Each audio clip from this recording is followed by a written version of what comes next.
Thanks a lot for joining us for another exciting episode of the Data Science Show. Today we have a special guest, Professor Russ Greiner from University of Alberta and the Alberta Machine Intelligence Institute. Hi Russ, thanks a lot for joining us. It's my pleasure. Looking forward to chatting with you again. Great. So Professor Greiner, as I mentioned, is a professor at the University of Alberta in the Department of Computing Science and the founder of what is now called the Alberta Machine Intelligence Institute. He's a very famous researcher in any field of AI, machine learning, data science, with specific attention to problems coming from healthcare, biology, and medicine. So today we'll talk with him about some interesting topics related to his research field and his experience. So maybe let's start with some questions, right, which can be of interest to to the people which are following the show. So what an exciting time to work on AI, don't you think, Russ? Oh, very much so. Machine learning is happening all over the world, with all sorts of applications. Whenever you have data, there's ways to use it. I can talk about some specific examples if you wish. Yes, please. Yes, please. Yes. Let's talk about some of the most exciting examples that you have in mind. Well, in the last few years, whenever you look at the newspaper or any other magazine, you see articles about some new renovation. There's a ChestNet program for diagnosing pneumonia that's better than human radiologists using deep learning. Or there's the Artemis medical imaging platform that's been approved to help doctors diagnose heart problems. It's one of the first imaging tools that's been approved for clinical application. Or another one, AKI, the acute kidney injury tool to detect hard-to-detect kidney problems 2 days before standard symptoms appear. Another one, there's a competition in China trying to predict hematoma expansion, trying to diagnose brain tumors. And an AI system beat 15 world-class senior physicians in this task. And what I'm especially proud of, I'm from Alberta, so my colleagues designed a urine test to screen for adenoma, which is a pre-colon cancer. This works better than the standard fecal occult blood test. People over 50 know what I'm talking about. This urine-based test is more accurate and less icky. It was developed by my colleagues at MTI, Metabolomics Technology Incorporated. Of course, that's just the popular press. If you look at the official clinical press, look at PubMed, and you'll find that there's been exponential growth in the number of articles that involve machine learning. As of this month, there's 59,000 in a trajectory that's just been going up and up and no signs of stopping. Really exciting times right now. It's great to be in the field. That's great. That's great, Russ. So, I mean, you already said it a little bit, but how do you think like AI is helping doctors? So that's a key point where AI becomes fundamental in answering to questions coming out from medicine. Great question. So let me contrast machine learning with machine learned. So machine learning is a process, we'll talk about perhaps a bit later on, of taking a data set and producing a tool. This tool is what's so exciting. It helps clinicians perform a lot of tasks. It helps, the examples I gave earlier about diagnosing diseases or segmenting regions of a pathology slide or looking at chest x-rays. It can help screen patients at risk. It can diagnose patients from symptoms to diseases. It can do prognosis. What happens next to a patient by predicting what happens with the treatment or just without the treatment provided, and as well as managing treatments. So everything a doctor does, you can imagine machine learned systems being helpful for that. And how does it even start working with doctors? How does that work? What is the interaction that you guys have with like the medical field, like the people working in the medical field, really? Medical doctors are great people. They're intelligent, they're enthusiastic, they're motivated. They really want to help their patients. And they ask, so can you help me, Russ? What can you do to make this work? So typically, I've had many experiences the last 15, 20 years. I've been involved with dozens, probably 100 by now, different preliminary applications, opportunities. And they typically say, here's my data and here's the task to look at. And one of the challenges is saying, well, what exactly do you want to do? What is your particular thing? Well, I want to save lives. Yeah, that's good. I do too. How do you trade off saving lives with the cost involved and with the chance of injury? So often the test you do, things like mammographies also induce radiation. So you have to think about how that trades off, how do you make that work? So part of the challenge is figuring out exactly what you're trying to do. What is the input? What is the output? And once you have the tool, how do you evaluate it? How do you see whether it's working or not, working better than other tools are doing? So these are very challenging questions and the type of things that I've been looking at for quite a while. And getting doctors to articulate some of these issues is an interesting challenge, but it's fun. That's what I've been doing. Beautiful, beautiful. And what about you? What are you working on right now? Like, which of these topics are you more interested in? Like, which of? What am I not working on? I haven't learned the two-letter word that starts with N and ends with O. A doctor says, "I got an interesting problem for you, Russ." Oh, I should. Yeah, sure. Tell me about it. Oh, okay. Yeah, that's exciting.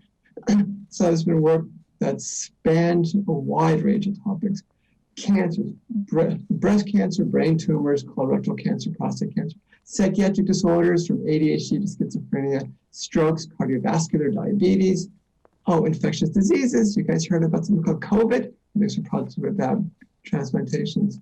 For each of these application areas, there's different types of data they have available. Clinical features and histology, electronic health records, clinical data. There's also the omics, genomics and proteomics and metabolomics, imaging data, all sorts of things we've been involved with. I mentioned the range of tasks from prognosis, screening, diagnosis, and treatment management. And what makes it exciting to me, not just is it helping the world and hopefully, I won't say curing diseases yet, but helping in that trajectory, but also the exciting machine learning questions: how to handle high-dimensional data, how to combine data sets from multiple different venues, different hospitals, which have different idiosyncrasies. How do you look at counterfactual reason? What would happen if? Because you need to do that to decide on the best treatment, as well as survival prediction. So there's a lot of exciting things from a machine learning point of view, as well as from a medical point of view. Awesome. All of them very, very nice. I will pick up on one. Like you mentioned COVID-19. So how did COVID-19 change the way and the topics on which you're doing research? Well, it took a busy schedule and made it more busy, but that's okay. This is things I want to do.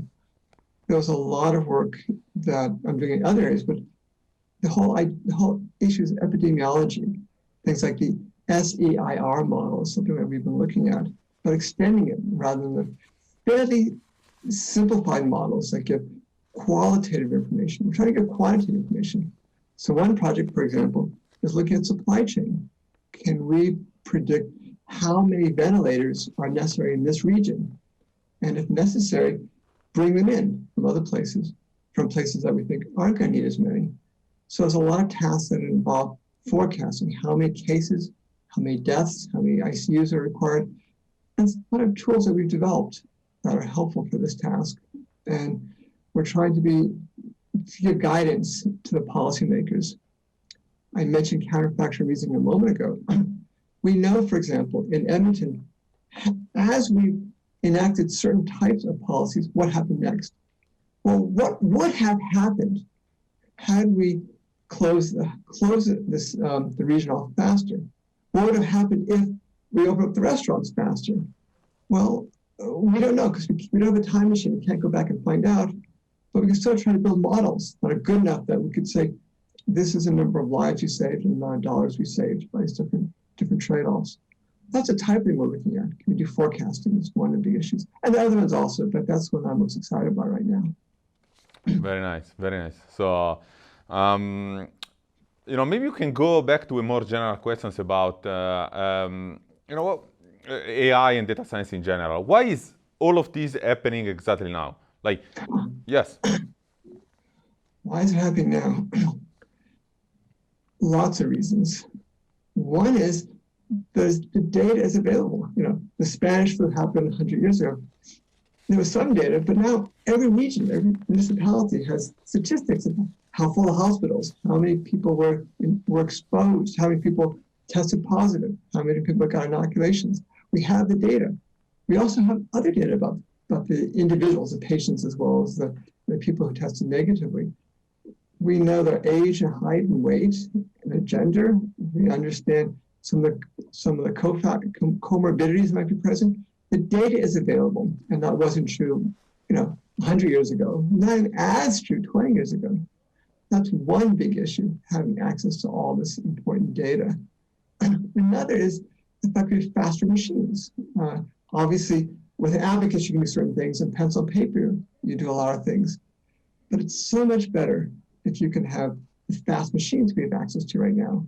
And sure enough, that does make a difference. And that's something that we've taken advantage of in all of our algorithms, because we're able to very quickly do the computations to solve very difficult questions.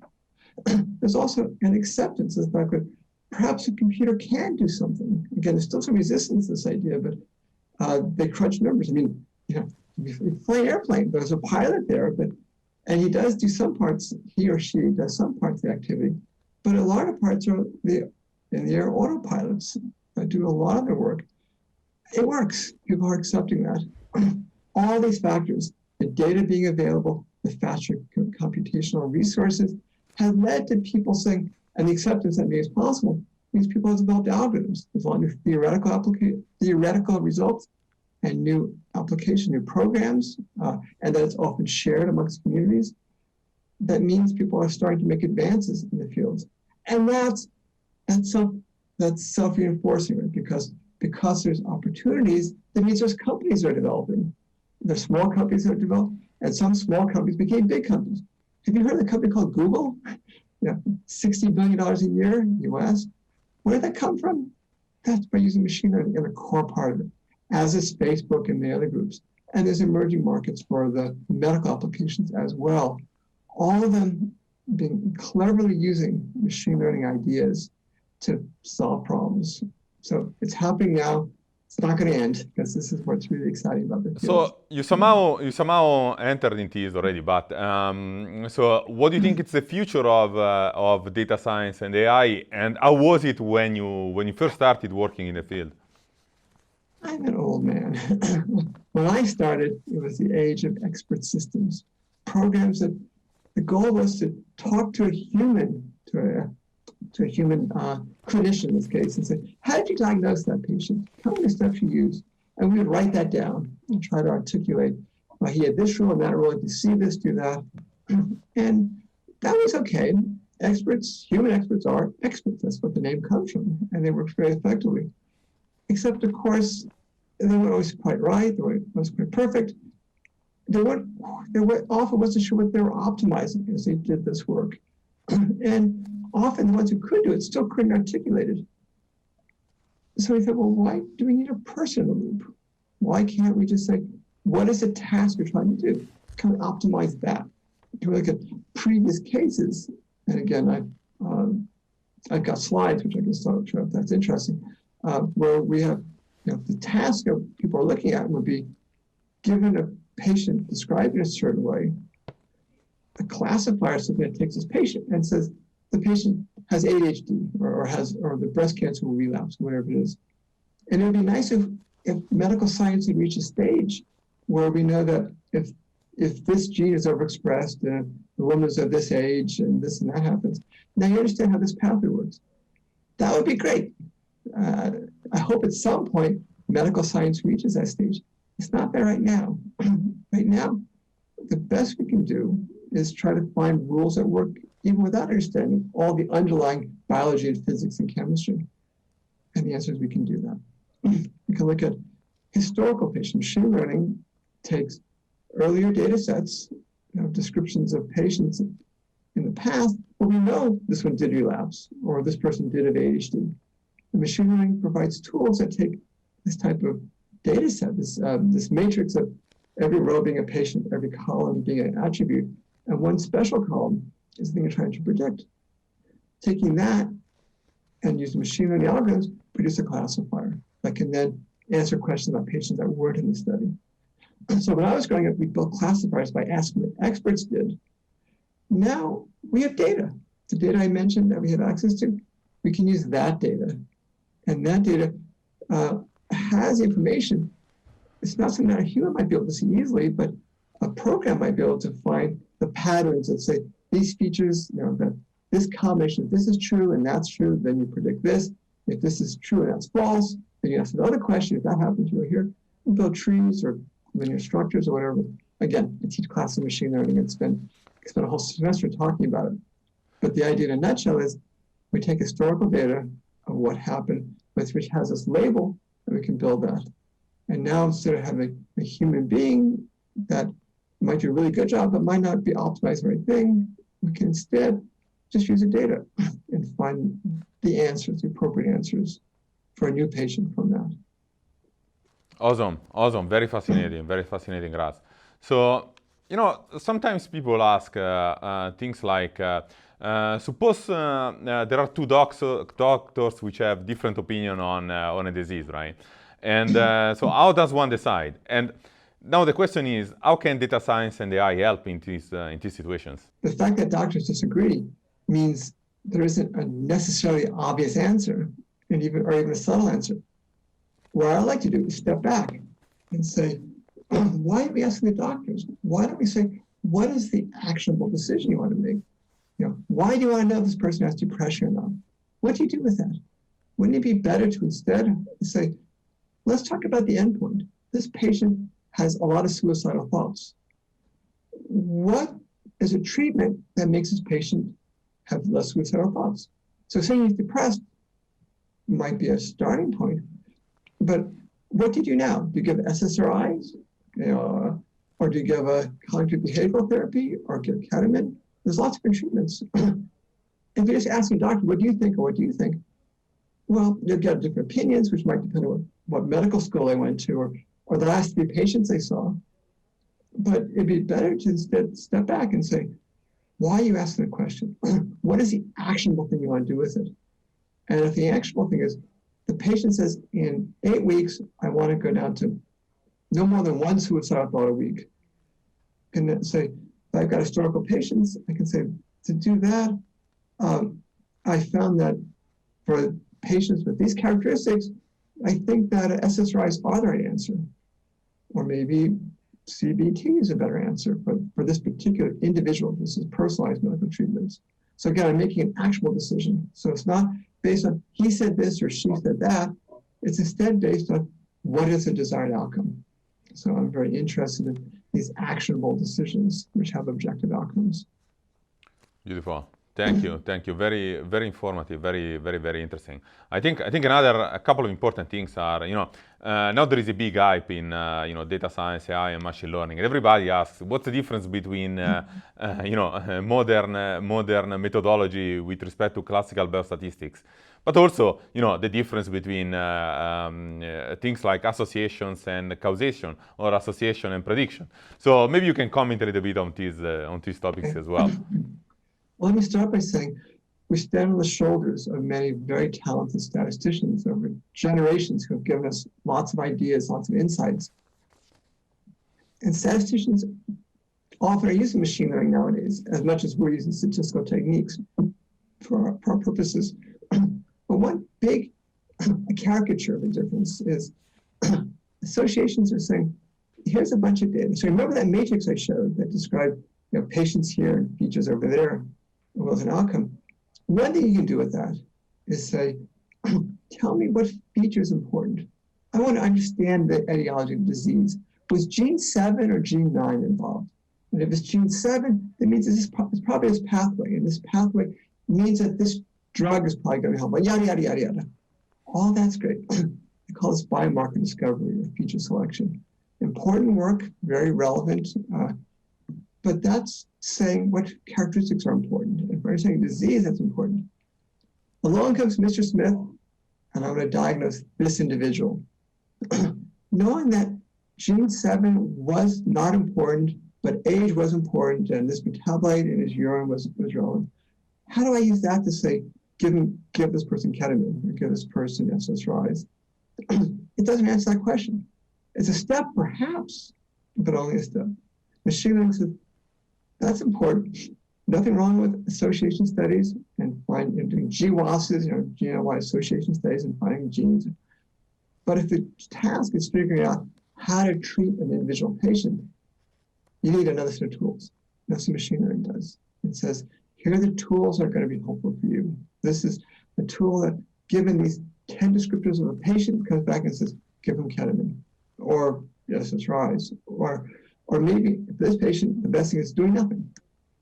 So that's this broad dichotomy. It looks at machine learning, it looks at predictive models, not associations, and related to that, much of association data is like, here's a feature which by itself does something interesting.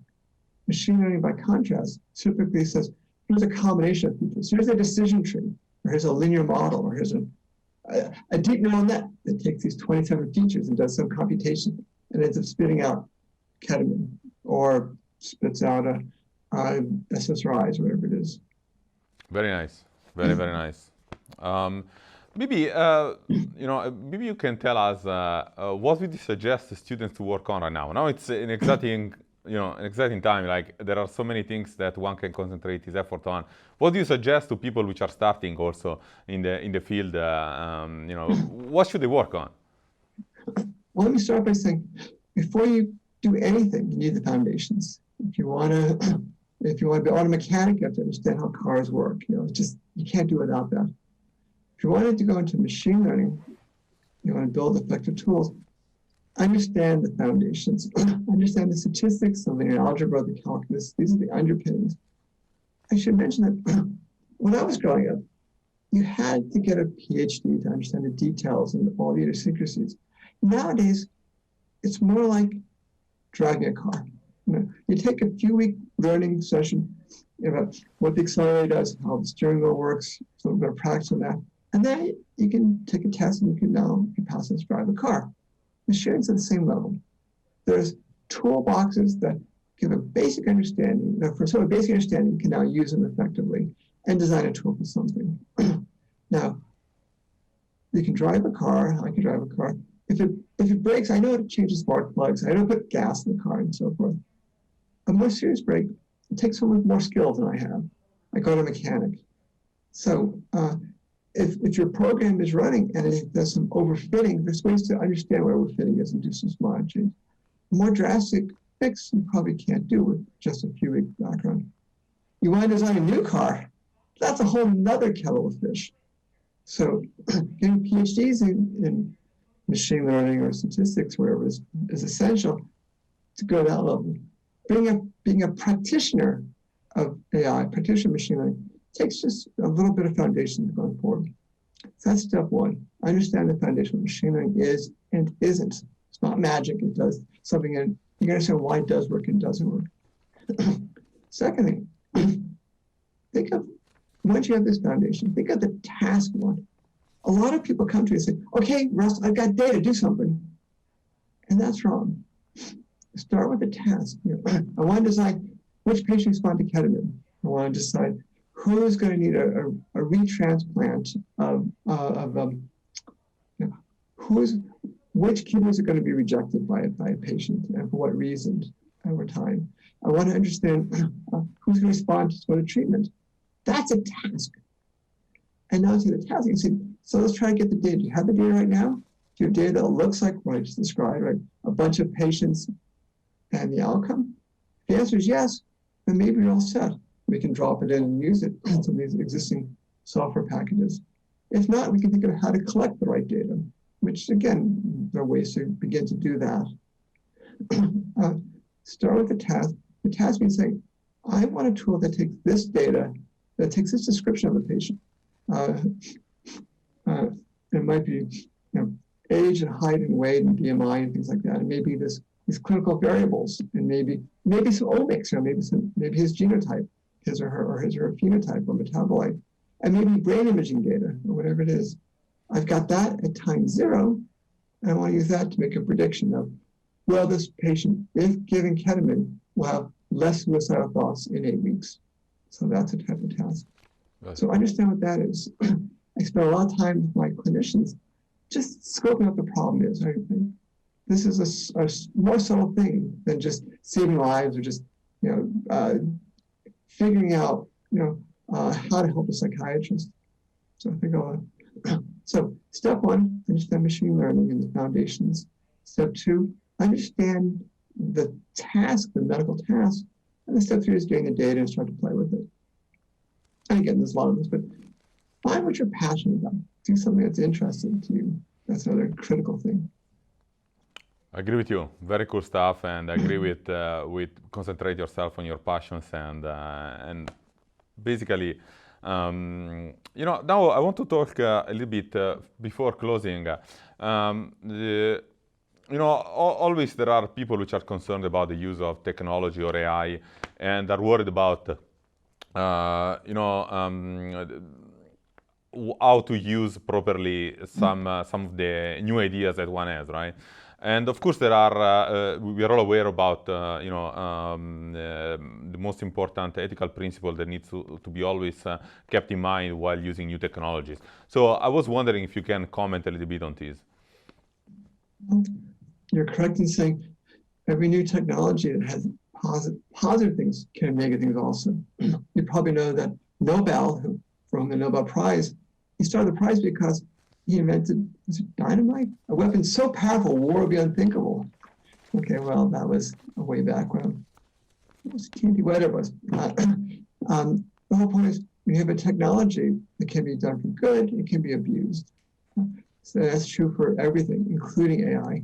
There's a lot of concern about facial recognition tools that can be, you can think it's really nice to find your long lost cousin over there, but it can also monitor people and spy on people, and that's a concern. There's a big issue of AI and ethics and how to make sure we do the right thing. So not just solve the problems you want, but don't solve problems don't solve non-problems. Don't upsell things to people who can't afford it. Don't spy on people. So I think it's important to be aware that there are classes on ethics in AI that people should take to understand what privacy means. And it's sort of a double-edged sword. I work with medical data, and I need lots of it to make decisions. So it's nice, I have to know, if everyone said, it's my data, you can't look at it, it's all mine, you can't use it, that won't help this person, but it won't help the next person either. Fortunately, there's more people who are saying, here's my data, I just had a tumor removed, do the genotype, go take it, use it. And people can opt in for that, which is useful and essential for data to go forward. Now, an unethical person could then try to spy on that and try to figure out who has AIDS and things. I've never done it, and that's not the machine learning tool that does. That's a machine learning person. Let's put that aside. What should machine learning be used for? I get to those questions. Should it be used to build bigger bombs? Our center has decided there's a whole bunch of things we will work on. Medicine is one, fintech's another. The military, the only exception is we are trying to help diagnose PTSD. But in general, we're trying to say there's things that we as a group are not going to work on. And I'm hoping other people also will agree not to work on this. Now, what about the machine learning system? Are we going to get, what's it called, Skynet, right? All those science fiction things? Well, could it happen? I don't think so. I try to make a dichotomy between what do you want to do and how is it done. So the things that the way I think about it is, there's like a utility function. There's what did you want to do? I want to go back to my example about the psychiatric patient. Am I trying to make the patient have fewer suicidal thoughts, or maybe make the patient less hedonic, right? Less anhedonic, I'm sorry.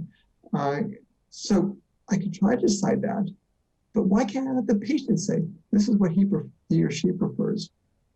So there's this optimization. What is it the patient wants to do? We can try to do that. So backing up, we can build machine learning models that are trying to optimize something. So we can build models to try to figure out the most efficient way to navigate through the streets and get to location, or the most effective treatment. But we can go farther up and say, what's the utility function in general? Where you're trying to optimize. As long as sort of we decide, and let's talk about non-corrupt politicians doing for the good of the population. I'm not so worried about it. Could people use machine learning tools to enable spying, enable other problems? It's possible. It's not the machine learner's fault, machine learning tools' fault. It's the fault of people who said, this is a function to optimize. As long as we tell them, this is what you should not be doing, then the program which will be saying, and I think we're going to successfully not be so worried about Skynets and things like that. Thanks a lot to Professor Greiner for the wonderful discussion and for having dedicated time to us. So thanks a lot, Russ. It was great to have you here. Thanks very much to all of you for having followed the fantastic episode with Professor Greiner today. So we are gonna see each other again soon with other exciting topics on the Data Science Show here on College TV. This was Alessandro Selvitella, Assistant Professor of Data Science and Applied Statistics at Purdue University Fort Wayne. Ciao a tutti.